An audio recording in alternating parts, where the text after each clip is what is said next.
Okay, listo nagano ko mona melting tallow. Good evening. I have my pamphlet in the back, so you can read all what I've accomplished and so on. I just wanted to share something. Living in Calgary for 20 years, in the 70s and 80s, I was the first one in my family to graduate from high school. And I didn't realize till later when I moved back to the reserve, there was funding for people who graduate from high school. But I never knew that. So we need to have more communications to people that live off the reserve, what funding they're eligible for. So that's one of the things that we need to do through technology. Technology now can reach a lot of people. So that's one of my mandates here. One of the other, I have about 3 platforms that I have here. And one is the Indian Act and our treaty rights. I believe right now, we're just going to go into the status quo as usual. We're going to elect a government and they can't do anything.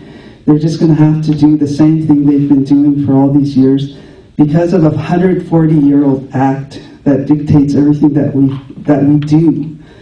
And it's shocking to see the first published act, and that was the women they married off reserve, they lost their rights. And if you went off to be a doctor, you lost your, I mean not rights, but you lost your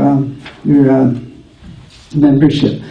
So these are really detrimental. For me, is I would like to see a plan and an action and talk to the people about getting rid of the Indian Act, but also we need to keep our treaty rights, and so that we can have a voice.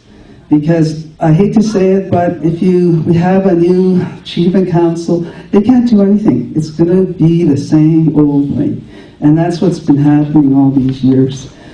And so for me, is we need to be self-reliant, and we need to get out of that paternalistic act. The other thing is our language. We need to have our language to be the official language on Siksika. It's really detrimental to have our culture, because our Siksika language is our culture. If we don't have that, we don't have Siksika. The government has said before, if we lose our language, then why should they pay for anything for us? So that's pretty scary. So for me, is having that language on technology, websites and so on, because right now there is people that are trying to copyright our language so that we can't even distribute it on the internet. So that's scary too. We need to start becoming more aware, and we need the rights of our language, because if it's copyrighted, that means we can't do anything with it, and that's not fair. And my last one here. Okay, the self-government. I know that's not the word people want to hear, but it is something that's reality. We need to start looking after ourselves. We are educated. We have a lot of women here, and I really hope you vote for women, because we are very unrepresented in Chief and Council. We only have one woman, and she's the only one in there that has a degree. So it's like we have to have way more to accomplish something. So all of these guys, these girls, and I'm not saying the men don't vote for the men, but you need to start having the youth and women to represent us. Okay, thank you.